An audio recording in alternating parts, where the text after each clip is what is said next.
Dad did for a living? Wasn't he like a lumberjack? That's one way of putting it. If wood was a canvas, then a carving knife was his paintbrush. Even after working a 50-hour week, even after his hands were more splinters than skin, he would bring home the nicest piece of Alaskan weeping cedar and make me toys.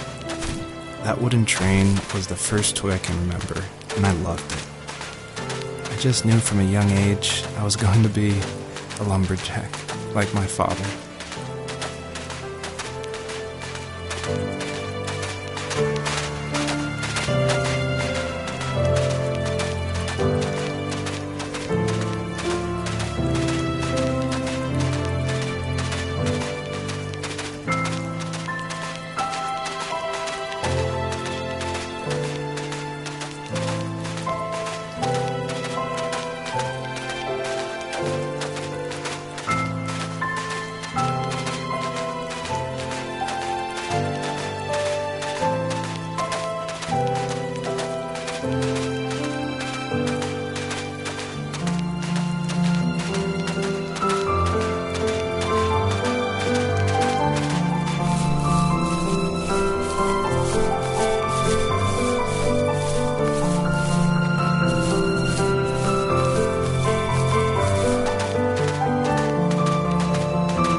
The older I got, the more I withdrew. I asked myself, why talk to anybody anyway? Why bother when I'm happy by myself? I started drawing a lot, mostly animals I saw in the woods by my home. I then imagined designing my own hideouts with things like TVs and pantries full of chips and cookies. I think that idea of leaving home and drawing blueprints started my career. I found a lot of solace in that. I'm not surprised, but I did the same thing, you know?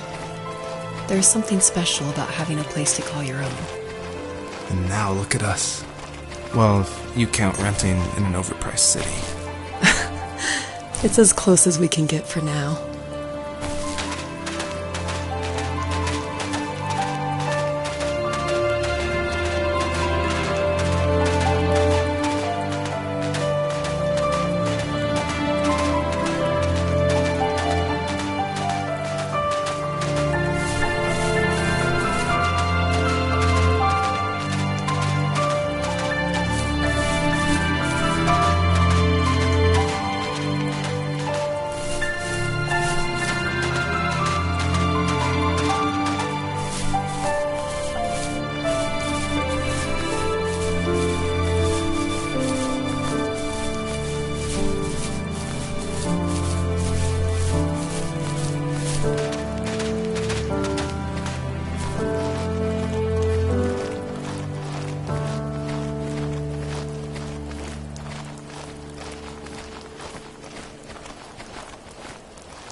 My teenage years were full of sketching, angst, and trouble.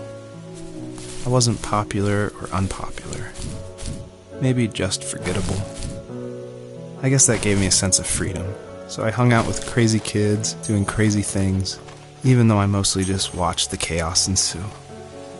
We did it all. Put fireworks in mailboxes, hide roadkill in people's garages, break windows of the barber shop in Anchorage. My dad was furious, but he was so busy working he couldn't do much to stop me from going out. I think being an adult means there's no one to stop you making hard decisions. He had to make a living, and he couldn't be in two places at once. Yeah, I realize that now.